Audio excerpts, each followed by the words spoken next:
I'm super excited to have you on because we've like the last few podcasts I've done have been with people I love, but I don't know. There's actually like all first conversations.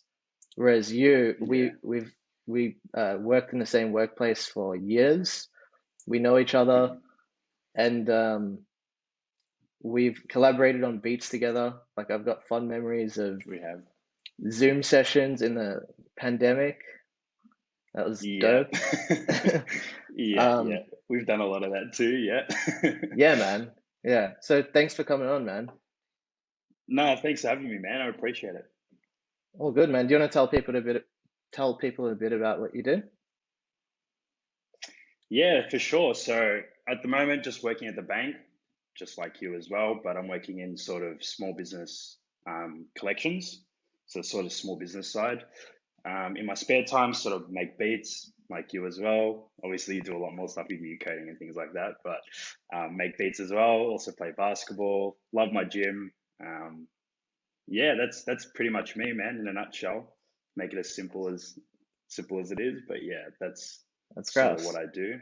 Um, You yeah, you produced Training Day for our mutual mate Hakeem Fizzle. What was that like? it came. I did. Yeah. It was awesome, man. Awesome. We literally had so Hakeem actually came over when we made it together because he sent me like a loop and he was like, "Oh, this is pretty cool. Like, let's play around with it and see what we can do."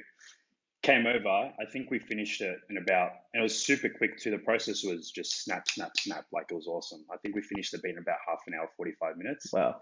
And then we just like made like little adjustments and that was it, man. He did his thing, killed it as usual. And yeah, man, it was awesome. Really good. I find that most of the best stuff you make is like the stuff that comes out quick. It's like you just spit it out, inspiration comes from somewhere, or you're like in a good flow working with someone, and it sounds like For that's what sure. happened here. Yeah. I think it's for me personally, I work my best when I'm collaborating with someone. So if I'm with someone in person, I feel like I work my best regardless. So I would I feel like a lot of the times when I'm with someone in person, like we would smash our beats really quick. There's not many times where it's been super long. Sometimes when we want to make more like things that are more detailed and a lot more sounds and a lot more like tricky stuff in the beat or whatever, like we'll sort of spend our time with it. But I feel like the majority of the time when I'm collaborating with someone, it is fairly quick and sometimes it's pretty sick too.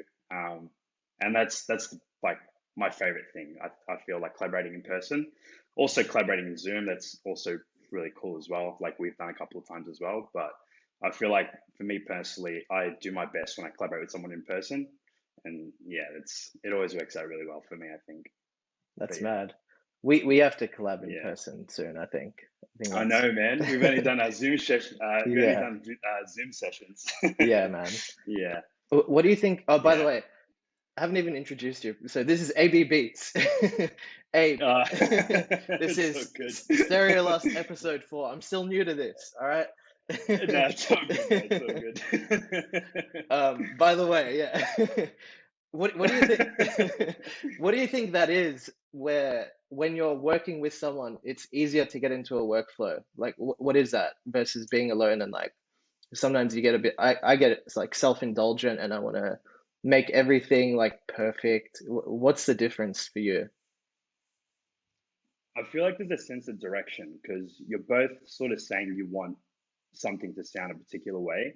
When you're on your own, exactly right, self-indulgent, you want to do some crazy shit or you want to do, whatever by yourself and just experiment.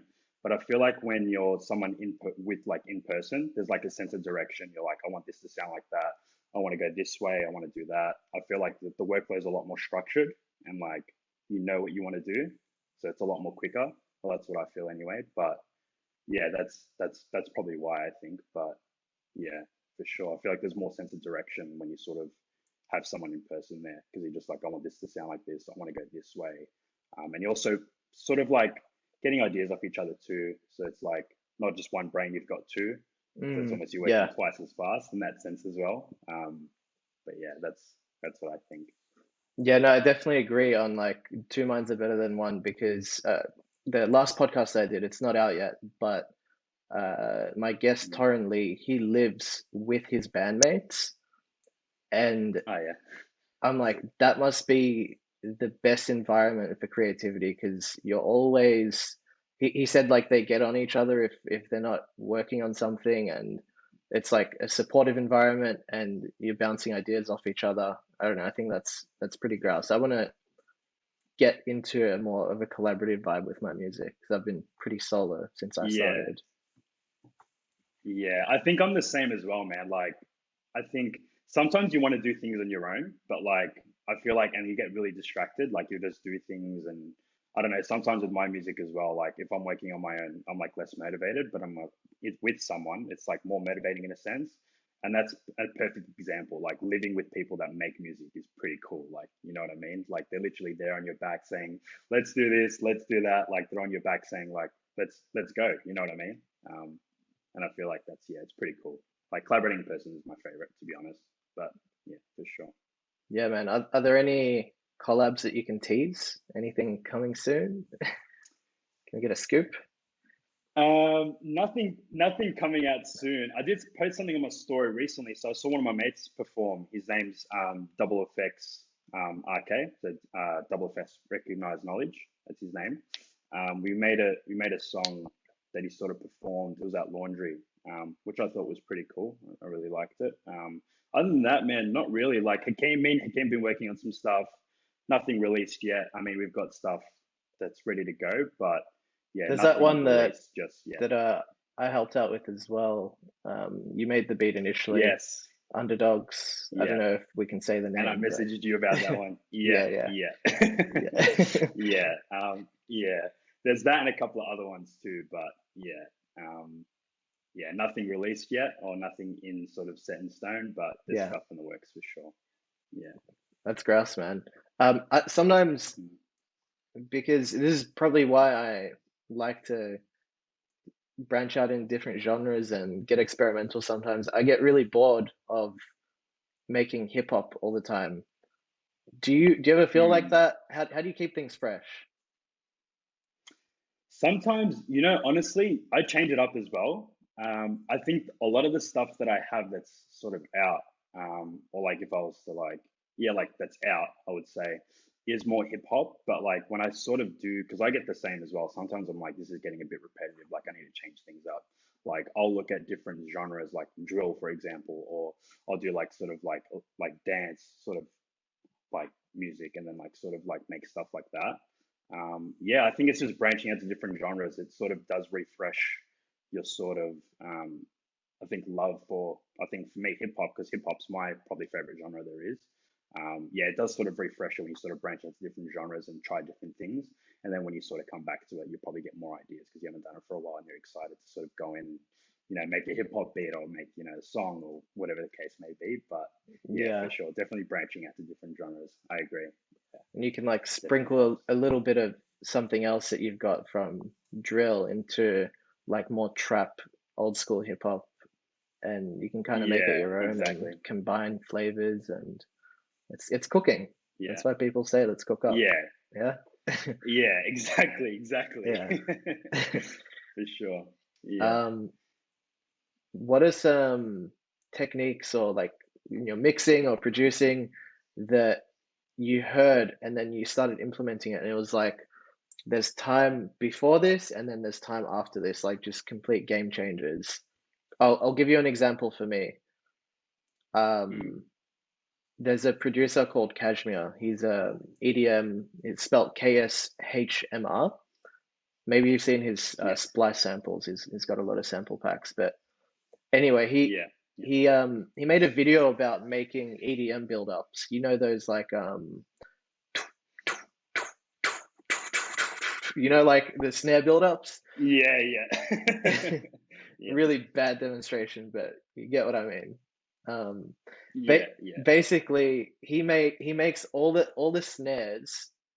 It's the same snare sample, but he will duplicate it like 3 or 4 times and make them just slightly unique. So he will like maybe pitch one of them up a few cents, like not much, but just a little bit. He might like Mm. put a little bit of saturation on one, a little bit of filtering on one, EQ boost here and there, but like they're just different enough to where it makes that typical EDM snare build up slightly different. And that Yeah. made me like remember, oh, like you can always just change things up even a little bit, like all those little things. You might not even hear the difference, but I believe in the full mix, it adds up. I don't know, that's my personal Yeah. belief. Maybe I'm just justifying my perfectionist ways, but is there anything Nah, I've like that seen for you do you? it. It's yeah, no, I've seen you do it before. I think the last time we cooked up, I saw you do it. I'm like, wow, this is really sick because I've never actually seen that before. And I was like, dude, that's actually pretty sick. So no, 100%. For me, one thing, it's very simple. Like this is for my mixing, but I think it was a game changer for me. So when I group my instruments, I always have the group level at -6 dB. And for example, if I have, let's just say like my drums, like, like my hats, snares and stuff like that, I always put like a saturator on there. For some reason, it makes it sound a lot louder than if you don't have it.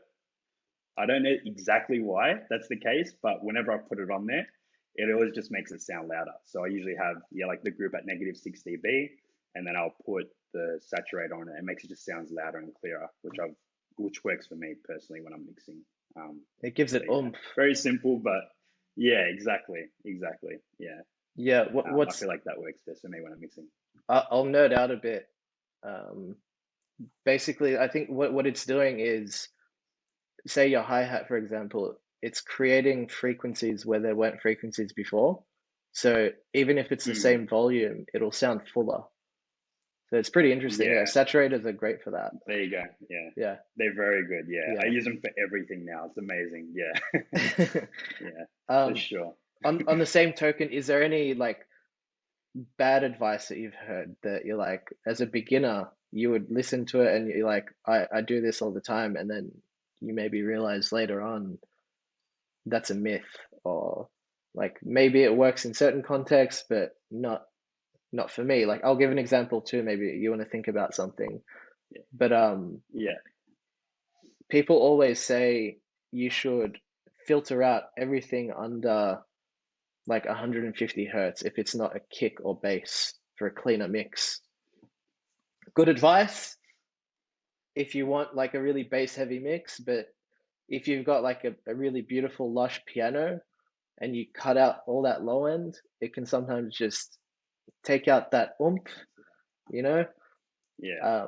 Sometimes it's better to play it by ear and use like a shelf instead of just a full on high pass filter. That's just one example for Mm, me. Is there any yeah. like producer myths that you want to share? I don't think I've gotten really bad advice because I think the people that I've sort of talked to have given me really good advice.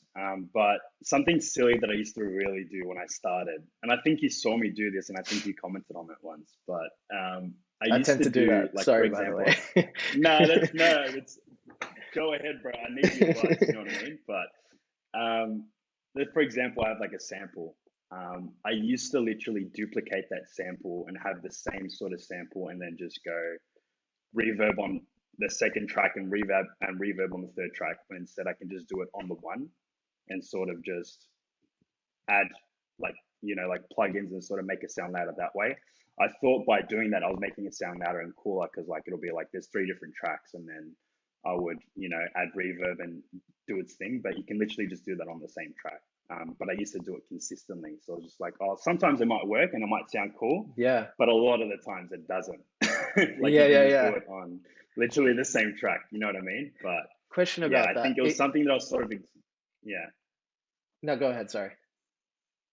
No. You go. Question, like, is that something that you picked Mm. up just by when you first download Ableton, you just sort of play around and you might Yeah. do something and it sounds good, but you don't know why, and then you keep on doing it?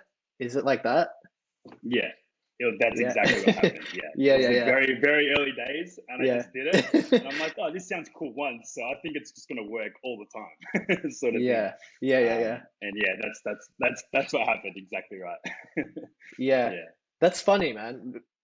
It's funny because like it's not gonna ruin your song, but it's Mm. like you might learn like how reverb works, and then you're like, oh, I can do more cool shit now that like I get it. you know? Yeah, exactly, exactly. I think more of it, the reason why I sort of mentioned it is I thought it was silly because I was making the three different tracks and like almost doing everything individually rather than on the same channel, and you literally can't do it on the same channel.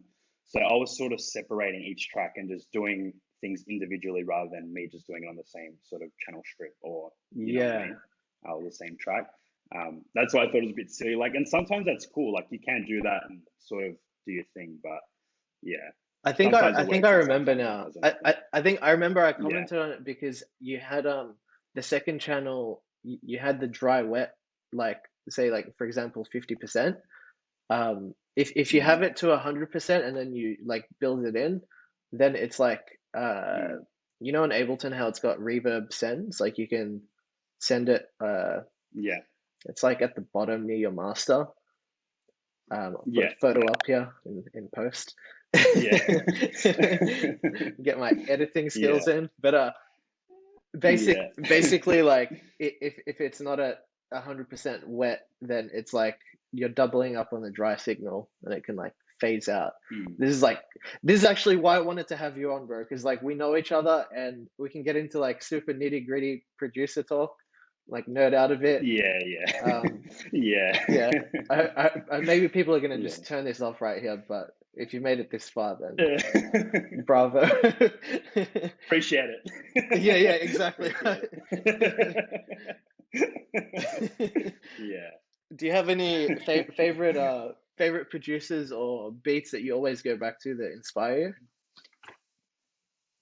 Um, I think a lot of Boy Wonder beats sort of hit different for me, and Hit Boy. Those two are probably my favorite, I think. Also, someone that I've really been digging lately is K Tronada.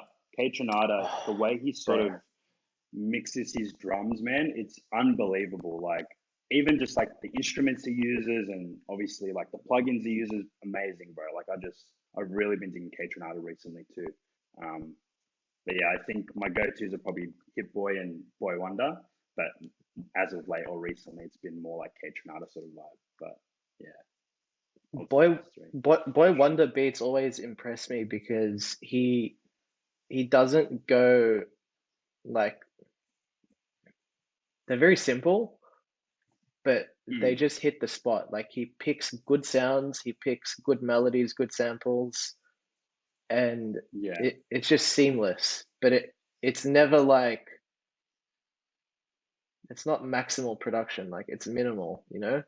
It's just like it it's hits so the spot. simple. Like yeah, if you even if you just hear the beat on its own and you take the artist out of it, it's literally it almost sounds like it's looped when you think about it. Like it's a lot of his beats are like that, and they're so simple, but exactly like you said, the instruments he uses, just amazing. Yeah, I think that's why I like simple. Like simple sometimes, or a lot of the time, I feel is better in that sense, especially for an artist to have room and do their thing on a beat as well. But yeah, I think that's Yeah. definitely why I like Boy Wonder for sure.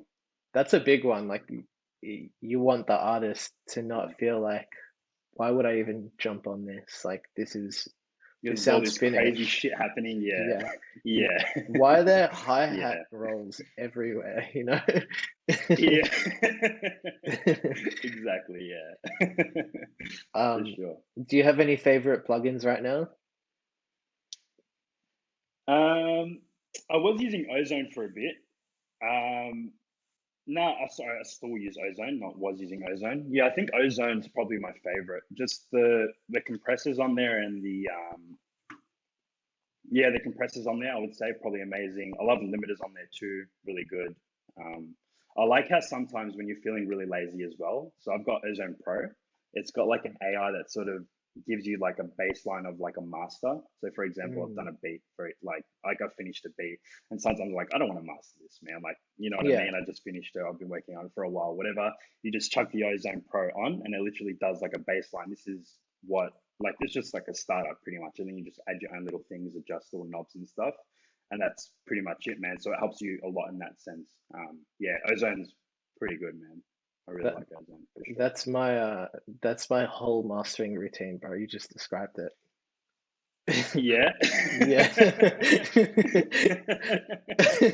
Yeah. It helps a lot. It helps a lot, man. I just hit that AI and then I just push the limiter Do you till it think? Do you clips and think then I AI? push it back a bit and it's done. Yeah. Yeah, it's sick, man. It's so good for sure. Um, Is that you as well? What's your favorite plugin? oh, good question, man. I didn't think about this. So right now I'm very audio. Like I just chop up audio and play around with it, stretch it. Like I feel like the most often the plugin I go to most often is Sound Shifter by Waves. All it does Yeah. is pitch audio up and down, but Mm. I don't know, for some reason I like how it sounds. I don't know if it's in my head, but There's a different sound. I know what you're talking about. No, it is a different sound for sure. like Because versus I've heard you pitching use it it up in before. you have, yeah, I think you've commented on it actually. But like Yeah. versus Ableton, when you pitch it up and down, Ableton's great because it's got all the different watt modes like complex, complex pro, all of that. But Mm. Yeah. the Wave sound shifter, I don't know, just it has a certain sound. Like it if I want something to sound a bit lo-fi-ish, like a little bit rugged, I'll put that on if I want to pitch it up and down. Yeah. But Yeah. yeah, that's mine. No, sick, for sure.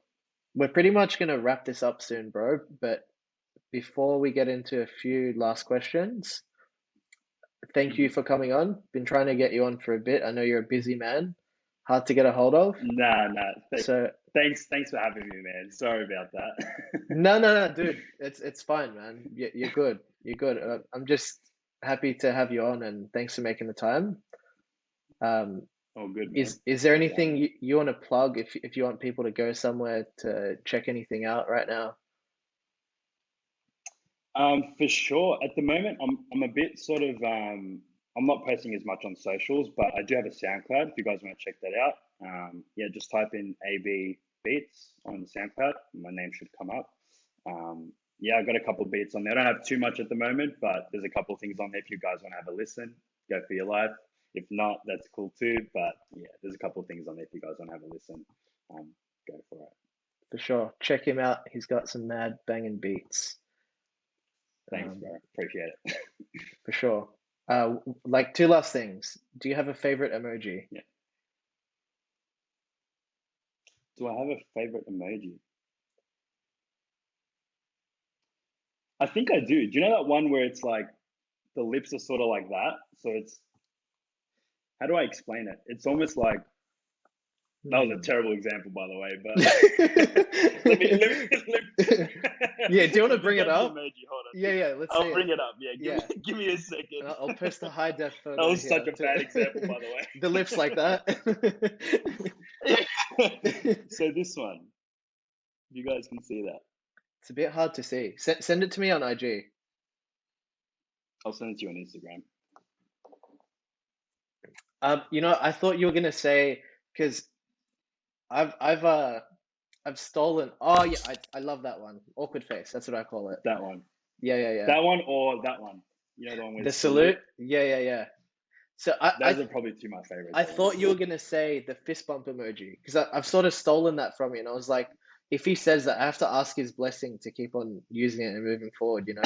Because you use that one a lot. I use that one a lot Yeah. too. I do use that a lot too. Yeah. It's such a I think good I've phased out of emoji. it now. That's why. Okay, Yeah. cool. Now I don't feel Yeah. unoriginal. Last question, Yeah. bro, before we wrap up. Um, Mhm. who's the most interesting or famous person on your phone? Interesting or famous person? Do you mean like someone I'm following, or do you mean Anyone that like anything you've like that, connected or is with, it? yeah. Doesn't have to be in your contacts list or like you're following back on Instagram, something like that. Um, yeah, I haven't really anyone super famous or anything. I mean, I had a nephew that played in the NBA, if that counts for anything. Name drop, brother. Jonah Bolden, that's his name. Jonah Bolden. Yeah, he Beautiful. used to play for the 76ers. There you go. Beauty. Yeah, there we go. All right, that's the pod. Yeah, Thanks for coming on. awesome. Thanks, bro. Appreciate it. Thanks for having me on. Make that falling. Gotta be, oh.